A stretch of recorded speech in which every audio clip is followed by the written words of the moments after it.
Thanks, David. Of course, if you don't know, David leads our Grace 360 team. He's our mission pastor. He's a good friend, and also he's going to be preaching next week. And we were talking before the gathering. We've been talking around here for a while about having various voices and people from the congregation and from the staff and from the leadership read the text each week. And I personally really like that because it is a reminder that as the preacher, I don't preach from a position over the text, but I too am hearing these words. I am under these words, and they mess with my heart and challenge my spirit and build up my soul just as much as all of us hearing them together. So thank you, David. And as we heard, beginning in verse 21, it's the beginning of the great central section of teaching from Jesus about how our identity, rooted in God's blessing and rooted in the Scripture, how that identity translates into real relationships.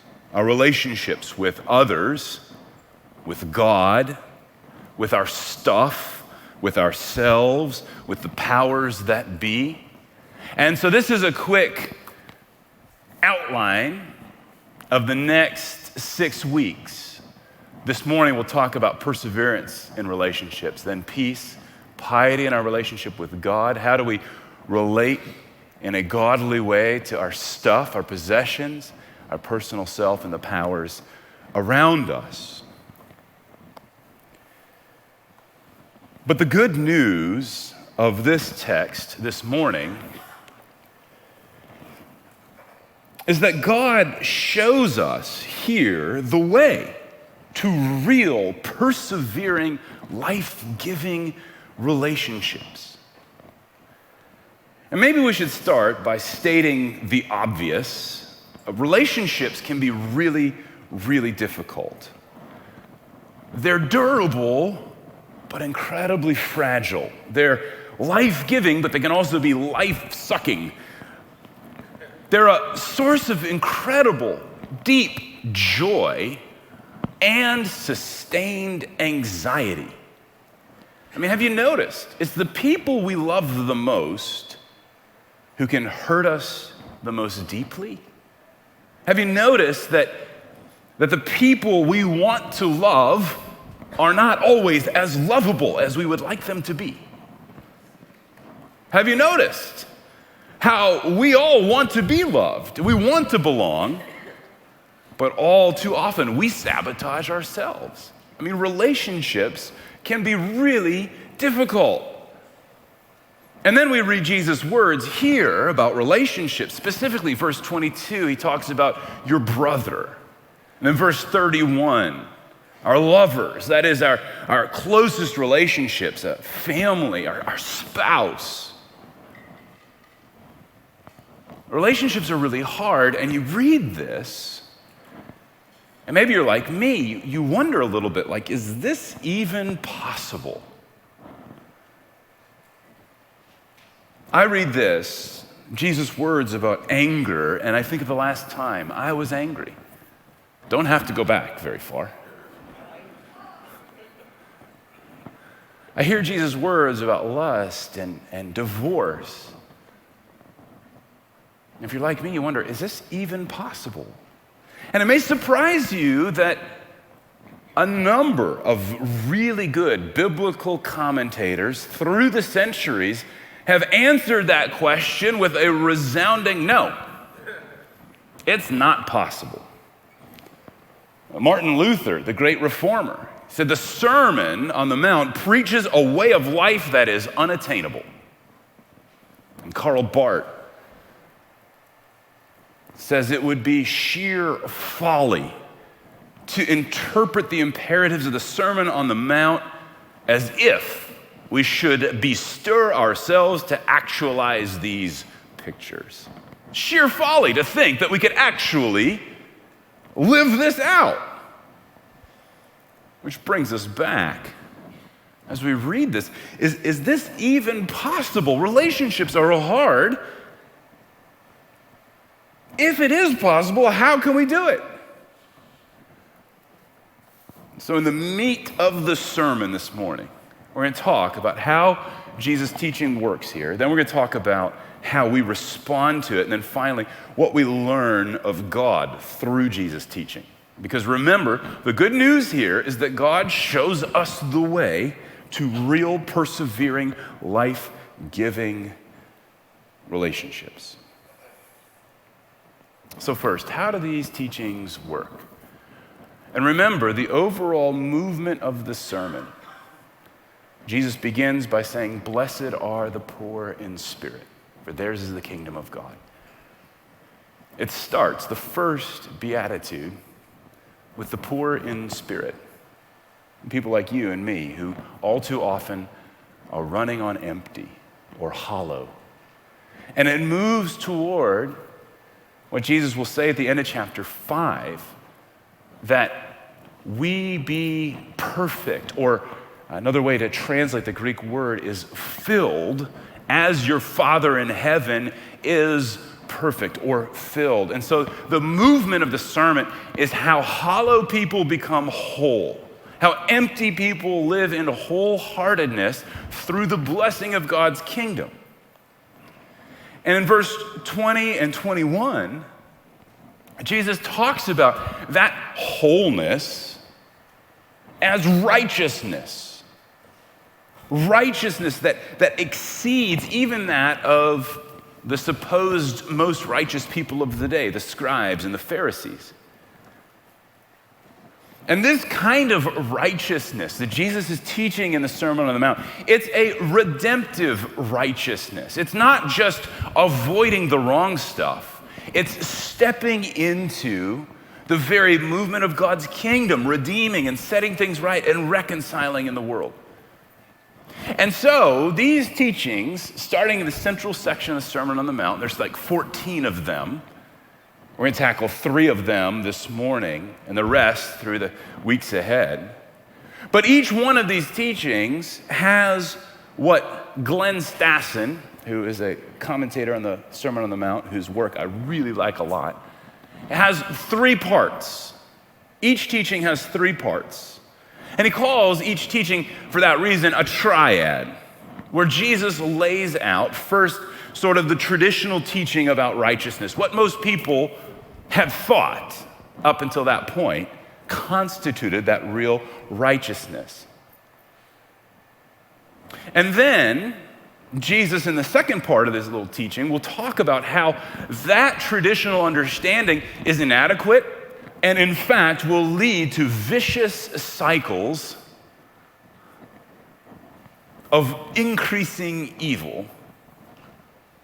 And then Jesus will come in with the third part of the triad and to offer a transforming initiative or a redeeming kind of action that we can take in order to break the cycle of evil. And so we just heard how that triad works in this first one about anger. You know, Jesus will often start these little teaching units, these triads, with something like, "You've heard it said," "You've understood." Often he will quote from the Old Testament.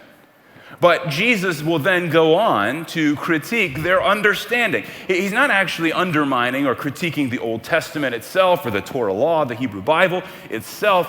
He is saying that there's something deeper than what they've understood. And then he'll go into the second piece, the vicious cycle. He'll explain why that surface level understanding is inadequate. And then he'll talk about the redeeming actions, some kind of new practice that will train us in the way of God's kingdom, that way to which that Old Testament law had been pointing all along. And so when Jesus gives us these redeeming actions, this third part of his teaching, he's pointing us in the direction. He's not giving us a prohibition so much as a proactive imperative. This is how blessed people who know their identity by the word of God in God's kingdom, this is how those kind of blessed people live going forward. And so it seems quite clearly as you read this that Jesus, at least, believes that his followers can become these kinds of people through the power of God's blessing and through God's revelation, as we saw last week. Is this even possible? Jesus says yes. But let's dig a little deeper. Talk about anger first. As we read, starting in verse 21, the traditional teaching of righteousness, Jesus' starting point here, is that we ought not to murder. It's a command of the 10 commands, important one, because you're liable to judgment. And then Jesus talks about how that simple understanding is actually inadequate because it is the cycles of anger and contempt that devastate our relationships and our communities. Now notice the cycle. As Jesus talks about the vicious cycle, he'll start with anger, move to contempt, and then even beyond contempt to completely writing people off.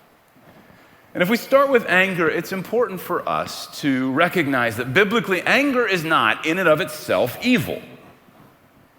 In fact, Exodus 34, God shares his name and character with Moses, and one of the phrases there that God says about himself is that he's slow to anger. Doesn't mean he's never angry.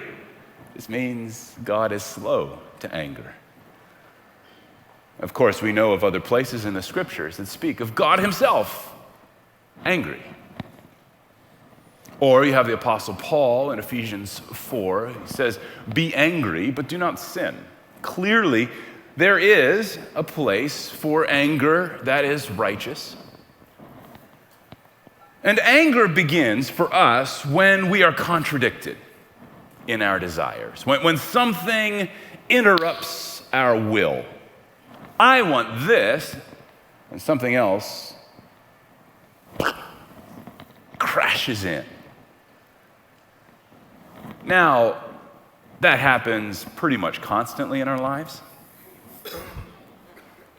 If you are a parent of children, part of the reason that parenting can be such a great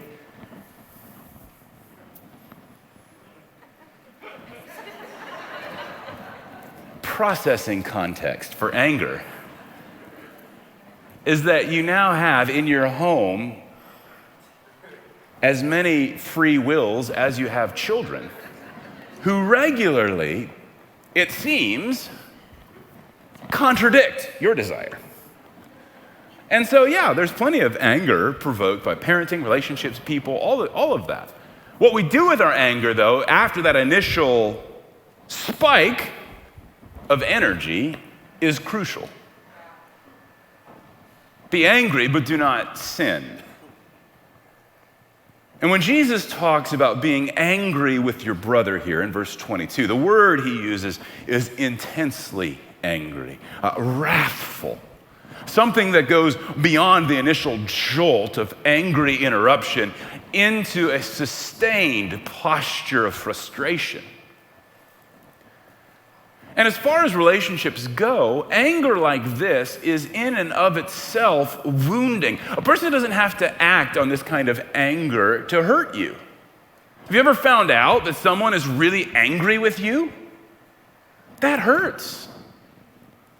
They don't even have to do anything. Just knowing that someone is deeply, intensely angry with you is a lance to our hearts.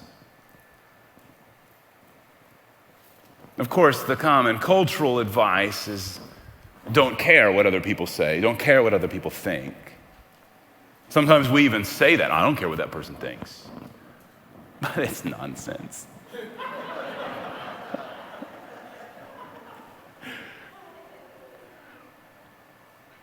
You wouldn't actually have to say it if you didn't actually care.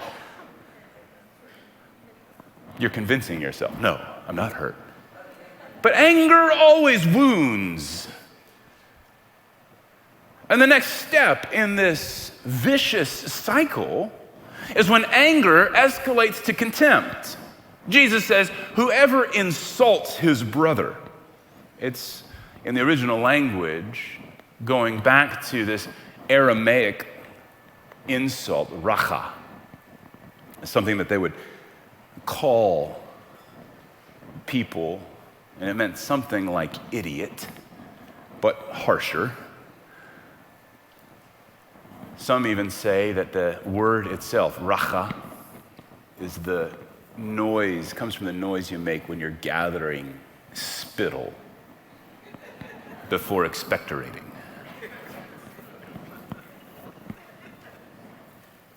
Or in the way we usually talk, hawking a loogie of contempt.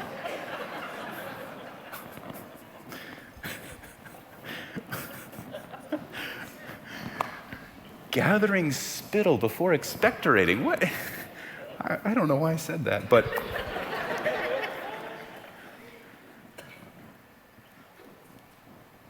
you've seen people spit in contempt. That's the idea Jesus has in mind here. You idiot. So that anger, it spins to a place where you begin to feel contempt for that person.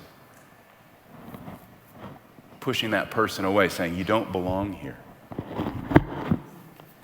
And then from contempt, we move to dismissal. Calling someone a fool.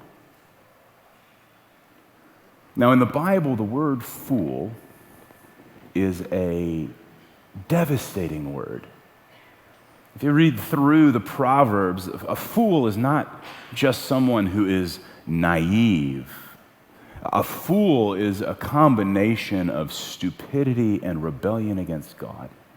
So calling someone a fool is a really harsh dismissal of that person. I mean, Proverbs 26, you guys know this one. As a dog returns to its vomit, so a fool to his folly.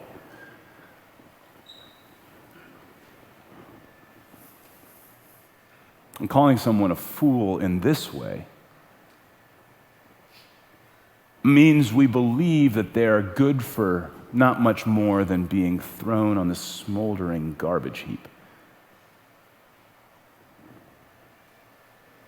You can see where anger, moving to contempt, moving to dismissal, is a vicious cycle. That even if it doesn't murder the person, murders relationships. So what is the redeeming action? How do we short circuit that vicious cycle? Maybe some of you are like me, hearing these words and thinking back to the way you've spoken over the last few weeks. Have you called anybody an idiot? Hawked a loogie of contempt? Dismissed those people as fools? And if so, how do you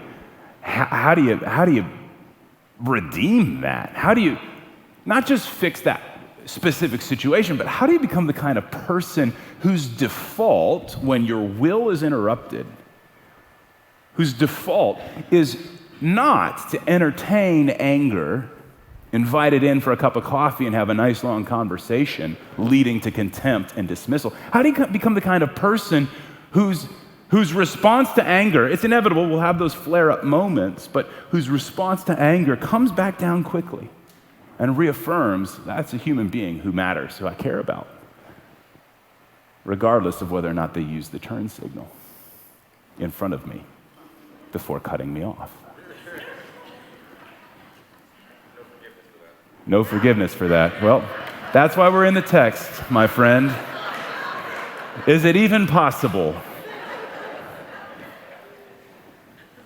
And of course, Jesus says that the redeeming action is to swiftly seek reconciliation. If you're worshiping God at the altar, which And that time, that place was the most sacred task you could do. That was not to be interrupted for anything. I mean, it's like if Jesus said to you, while you're standing at your wedding and you realize someone has something against you, stop, leave your wedding, make it right, and then come back and do your vows. That's the idea of what Jesus is saying here. And the point, of course, is that this is a highest priority. Anger in this whole section comes first for a reason. Because if you learn to live by the grace of God in a healthy relationship to your anger, think about how many other problems it would solve. Think if you could just deal with this one, how much easier the whole rest of the Sermon on the Mount would be. And so Jesus says, prioritize the kinds of actions that lead to reconciliation. Seek reconciliation swiftly. Do whatever possible to preserve and persevere in your relationships. And that's hard because it undermines our ego when we are interrupted. It hurts us. Well, my will was very important and you felt otherwise.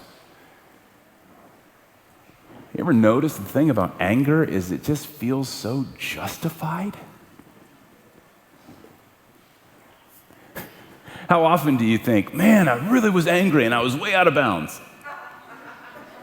Not so often. I mean, most of the time you're like, I am angry and let me tell you why. And our wounded ego gets all tied up in our anger. And that's part of the reason why this redeeming action of swiftly seeking reconciliation can be so difficult. I don't want to do that. I don't want to talk to that person about how they were wrong or how they hurt me. Or on the other hand, I'm not too excited about going to that person and admitting that I was wrong. But Jesus says, becoming a kind of person in the kingdom of God who lives by God's blessing, lives by God's word, means becoming the kind of person who swiftly seeks reconciliation. Then, in the next little unit, Jesus moves from violence to sex, and these topics are essential to a healthy soul. Traditional teaching on lust is don't commit adultery. Clear enough. But the vicious cycle here is that when we look at other people with lustful intent, it leads to adultery in the heart. And once there's adultery in the heart, the outcome is actually probably more circumstantial than anything. If you're really at that place in your heart and you're presented with the opportunity to act it out, well. And then, of course, the transforming, redemptive action. Jesus talks about gouging eyes, cutting off hands. And essentially there, he's talking about a radical action to eliminate that tendency to turn other people into objects. So let's unpack it just a little bit. We notice first it is phrased toward men. Everyone who looks at a woman with lustful intent. Clearly Jesus is addressing men. And throughout history, there have been many places and many people who have said that this kind of attraction, this kind of struggle for men is mostly the fault of women. If only they didn't wear such revealing clothing, or if only they didn't act so flirtatiously. They try to put that onus on the women. But Jesus addresses the men. To be sure, the Bible does teach modesty for women. But here Jesus doesn't say, have the women dress more conservatively or make sure the ladies never leave the home. Instead, he says, men, get your eyes under control.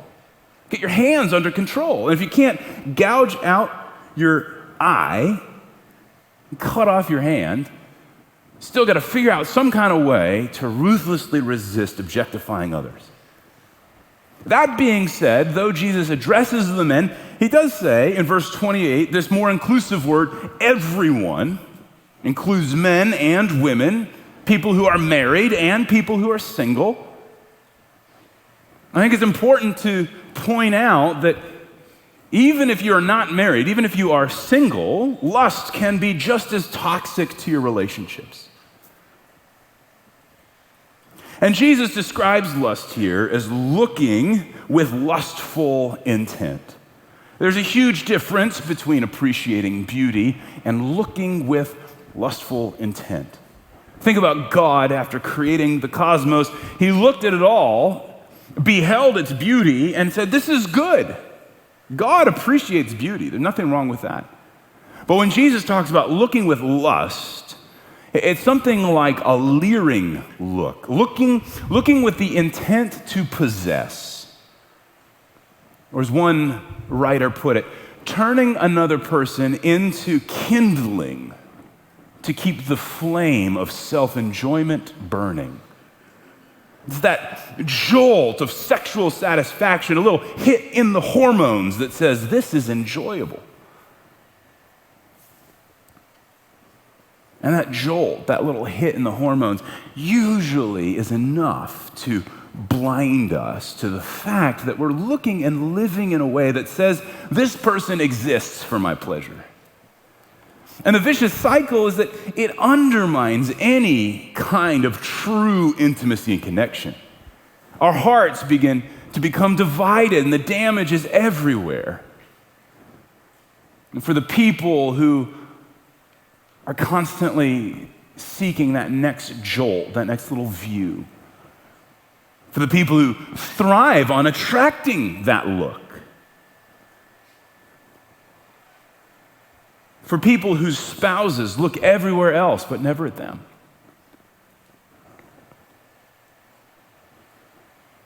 for those who feel like they'll never attract any kind of appreciative glare or look at all, and so they feel inadequate. I mean, sexual brokenness just abounds. And the reason this is such a vicious cycle is because this kind of lustful intent is so self-serving. As we've said, it reduces the other person to some kind of object who exists for you and for your pleasure. Well, this is interesting, actually, why when you look back through history, sexual exploitation is always so closely connected to slavery. Because down under the surface, it's basically the same lustful intent.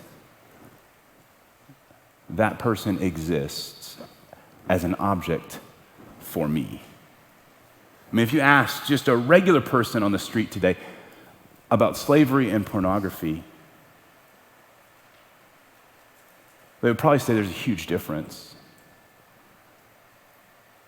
They'd probably say, well, of course, I would never own slaves.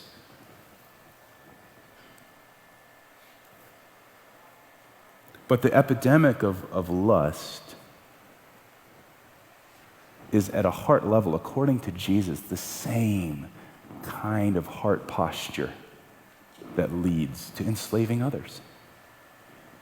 Building off of the anger and contempt and dismissal that we saw in the first little unit, now lust. Ooh, it's just nasty when Jesus starts pulling back and peeling back the layers of wickedness and brokenness that can live in our hearts. It kind of makes you squirm a little bit. And then Jesus says, here's the transforming initiative. Here's the redeeming action to take to become the kind of person who appreciates beauty but resists lustful leering. He says, just gouge out your eye. Cut off your hand. Now, clearly, this is not literal, because if you physically gouged out your right eye, you'd still have the left eye for leering. If you cut off your right hand, you still have the left hand. But even though it isn't literal, I think we catch the seriousness of Jesus' teaching here. It was easy to overlook the seriousness of it. It's easy just to say, oh, that's my kind of personal thing. It's all in here. It doesn't hurt anyone else. It's easy to say, well, the connection idea of slavery is offensive because my thing doesn't hurt other people the way that slavery hurts other people. But at the heart level, Jesus would say it's very, very closely connected.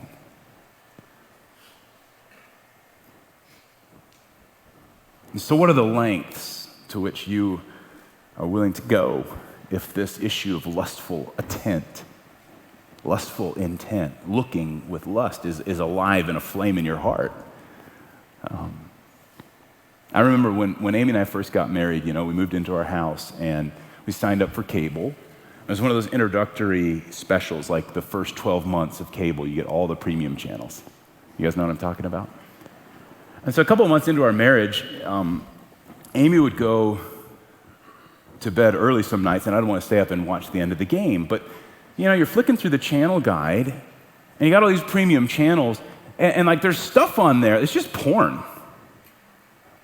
And you see it, and it starts to get in your head, I wonder what's going on over there. That's an inflaming kind of title on the TV.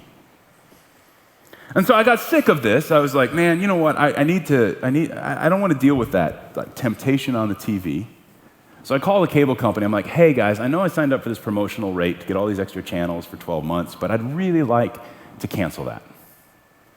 And they were like, well, actually, it's going to cost you $50 more a month to cancel the promotion. Well, my goodness. And here's the interesting thing. At that point in my life, I thought, $50, that's a lot to pay to get fewer channels. A month, that's like $600 a year to get fewer channels. Why would I do that? And so we didn't change our package. And I can tell you, I wish that we had.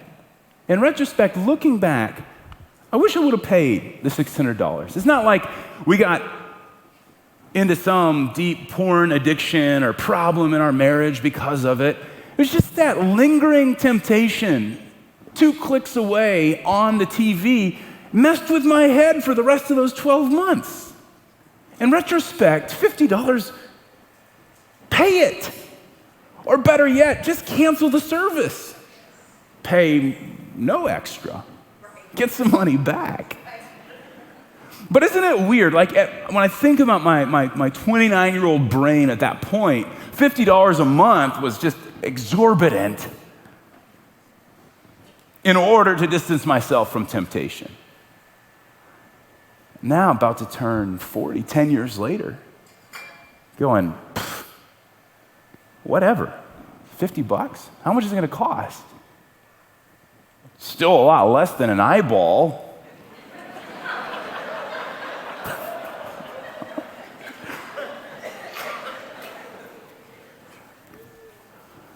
I mean, even though Jesus' words here are not literal, they are serious. Like, if having a smartphone in your hand causes you to become an adulterer, get rid of your smartphone. Like, just get rid of it. If you can't have your phone in your room at night, don't have it in your room at night. There are these changes we can make to our lives that may feel like we're gouging out an eye or cutting off a hand, but you know what? People lived for a long time before the iPhone. Some of us remember what it was like to be lashed to a cord and a phone and a hard line. It's almost unimaginable now that we would take such drastic measures. But if that's the source of your temptation, Jesus says, hey, get rid of it. This is serious. If you're really wrestling with some of this lustful intent stuff, whether it's virtual and digital or in real life, We have an amazing community on Monday nights called Regen. And you might think, whoa, man, given a couple hours once a week, that's kind of a lot. That's really going to cramp my schedule. I don't even know if I can make that work with my calendar. It's a lot cheaper than losing your eyeball. And in the long run, so much more life-giving than becoming the kind of person who reflexively turns others into objects. Because this isn't just about sex. Sure, sex and hormones and things can drive this, but ultimately, you undercut your capacity for connection entirely. You lose the ability to be intimate with anybody. And I'm not just talking sexually, I'm just talking about basic relationships. Because this vicious cycle continually reinforces the way of seeing other people as objects. And so Jesus' words here are that we ruthlessly resist objectifying others. And we'll just get to this last one here. 3 verses on marriage and divorce. The traditional righteousness said, make sure you do divorce in the right way. You have to get a certificate. Deuteronomy 22 to 24 covers the law in the Old Testament about divorce. And you could get a certificate to divorce your wife for many reasons. The rabbi said, if your wife doesn't cook well enough, if she didn't satisfy you as beautiful compared to another woman, as long as you got the paperwork in order, you were justified, you were righteous to divorce your wife. Now, Jesus has another conversation in the book of Matthew about marriage. The Pharisees came up to him in 19 verse 3, tested him by asking, is it lawful to divorce one's wife for any cause?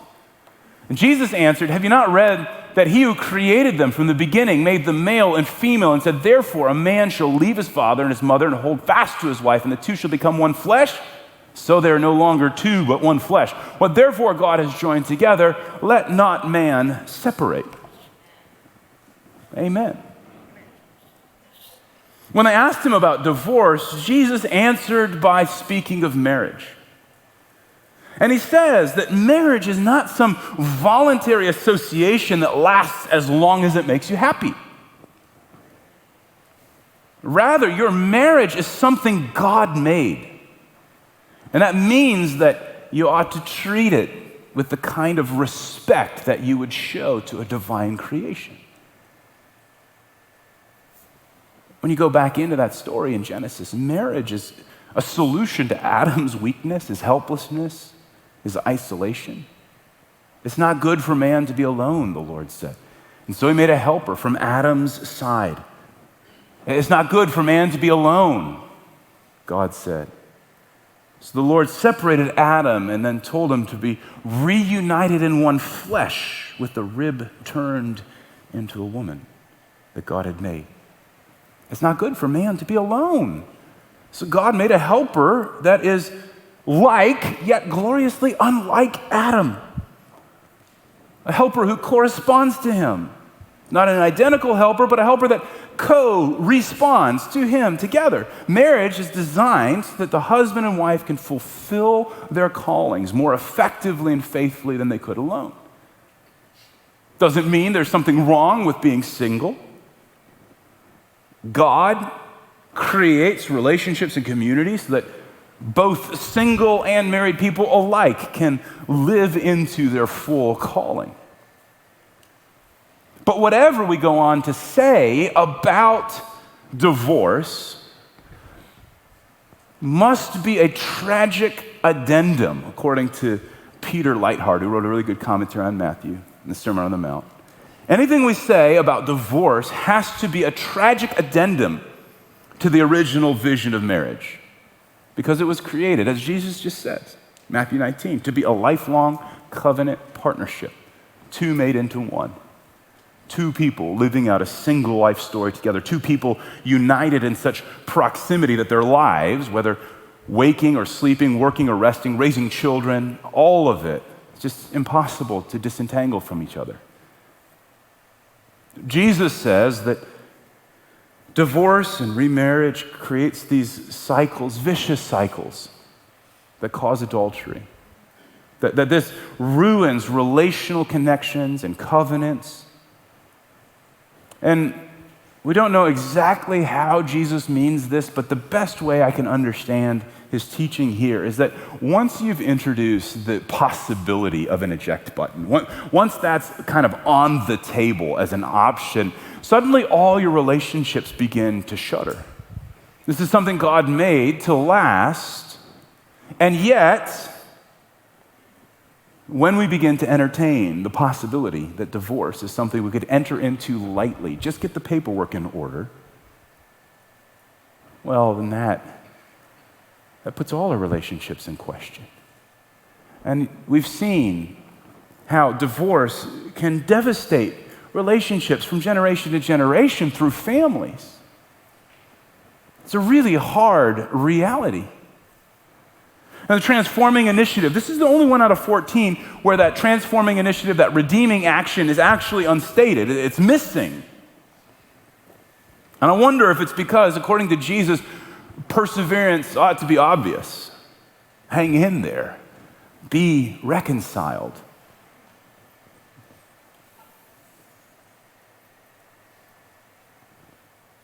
Of course, one exception, verse 32, Jesus says, except in the case of sexual immorality. The word there in Greek is porneia, and it can mean anything from premarital sex to incest to broadly sexual sins that destroy relationships.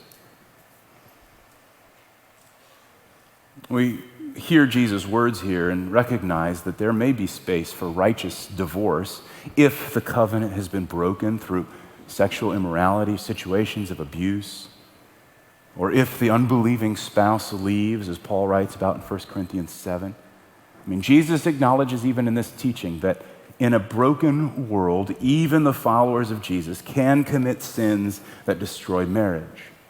But I love the words that Jon Stott, the old British pastor who passed away a few years ago, said. He was writing about this. He said, whenever somebody asks to speak with me about divorce, and he's talking as a pastor in a pastoral congregational setting, he says, whenever somebody asks to speak with me about divorce, I have for some years now steadfastly refused to do so. I won't talk about divorce. I have the rule never to speak with anybody about divorce until I have first spoken with him or her about two other subjects, marriage and reconciliation. Now, as we wrap this up, how do we respond here? Obviously, the passage we've just read is pretty heavy. I don't know if you can feel it in the room. I can feel it in the room. And Jesus gives us three actions to empower us and cultivate us with the help of God's power to be people who persevere in our relationships. If murder is the ultimate end to a relationship, what Jesus offers here is a path to persevere through the disappointment, the frustration, the anger, because relationships are so precious. They're worth preserving.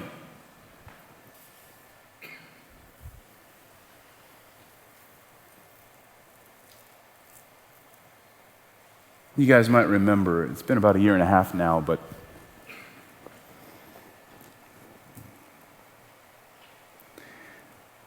we had a conversation up here on this platform where Aaron and Megan Keys were moving out to Colorado. And I've been friends with Aaron and Megan. We blessed them, honored them, gave them an accordion, and because he loves accordions. If you're new to Grace, Aaron and Megan have been a part of our community for almost 20 years now. Aaron was an incredible worship leader, is an incredible worship leader, and all sorts of powerful impact in our community. And their decision to move to Colorado, to be completely transparent, was difficult, really difficult for me. How do we say it about anger? It interrupted what I wanted. I had a desire for how I wanted that to go, and they felt called to Colorado. And I have to confess to you that anger was really hard for me to deal with. And I carried it, and I knew I didn't want to, and I wanted to be reconciled, but I carried that anger in my heart. And Amy, my wife, who's a much better person than I am, after they moved to Colorado, stayed in touch with them, Megan's one of her closest friends, talked to Megan and everything, and she would tell me about how they were doing, and I'd be like, man, that's great.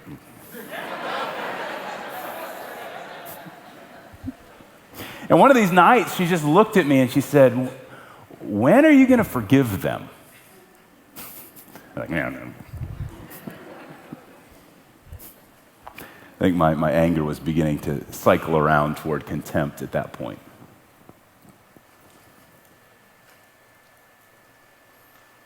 And so, it was the beginning of this year, actually. January, February, I had a ministry trip sort of thing out to Texas, and I thought maybe I should go through Colorado on the way home and drop in on them and see them, because that friendship matters, and I'll see what it feels like.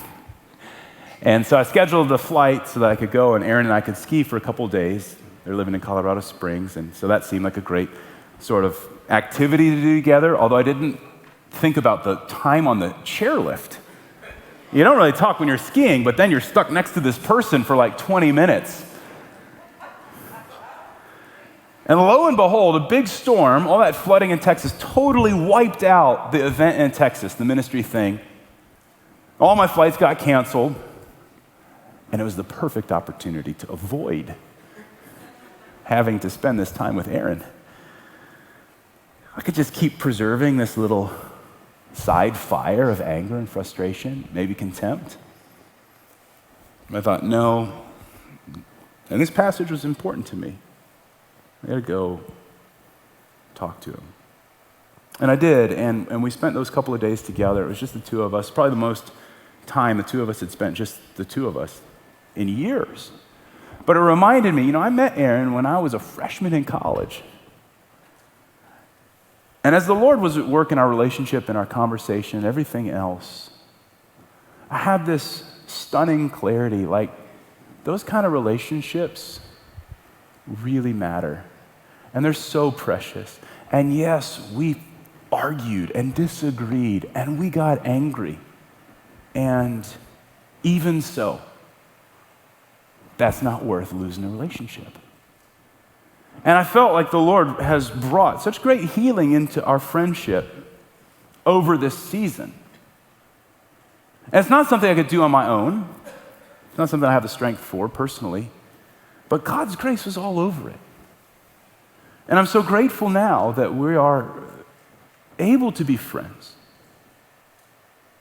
But even still, if you think about some of those great ruptures in your life, some of those relationships that are so valuable and meaningful but just seem broken or beyond repair, these passages really hit hard. They're heavy, they're difficult.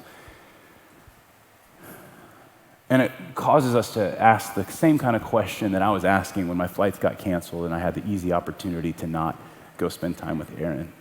It's like, is this kind of life possible? That's what we were asking from the beginning. Does Jesus actually mean we could become the kind of people who ruthlessly resist objectifying others, swiftly seek reconciliation, persevere with loyalty? Is that actually possible?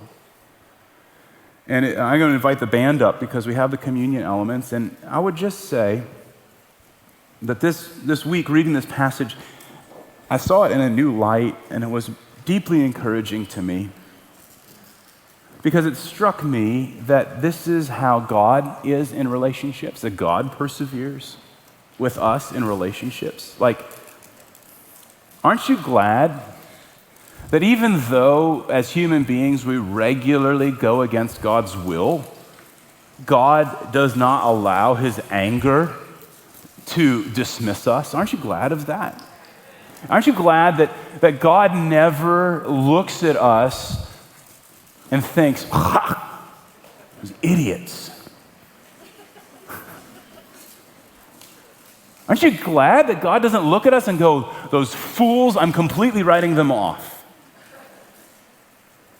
Aren't you glad that Jesus, though he was in the atmosphere of worship, found it appropriate through the love of God to leave that place in heaven to come here and make reconciliation with us? It's amazing. The stuff Jesus asks us to do is the stuff that Jesus does. Think about the extreme measures to which Jesus went in order to make reconciliation with us. He didn't lose an eye. He didn't lose his hand. He lost his whole life. Radical stuff to restore a broken relationship. Think about Jesus' faithfulness to the covenant with his people. Even when his people were unfaithful, disloyal, Jesus did not divorce us. God would have been so justified to wash his hands of us, and yet he didn't. And so before we get into how personally we address our relationships, these communion elements today, the bread, a little wafer that represents Jesus' broken body, and then of course the cup, remind us of how Jesus lives this out. How God comes to reconcile wherever I'm angry, where I treat people like objects, God treats me as a person. Where I am unfaithful, God is faithful. The life of God's kingdom flows from God's nature. And so even as this passage turns us inward, turns us toward our relationships, I want to let this passage draw us upward also. And so Rachel and David are going to lead us in a song, and then David's going to actually lead us through the eating of the bread and the drinking of the cup here in just a second. But before we do that, let your gaze turn from whatever is stirring in here, this passage is stirred up, and let your gaze turn from that upward and remember who God is. How God is faithful. How God radically suffers for our sake, and how God proactively pursues reconciliation. So, Lord, just as David Okada prayed at the beginning of this gathering, let these words work in our hearts and let them draw us to you.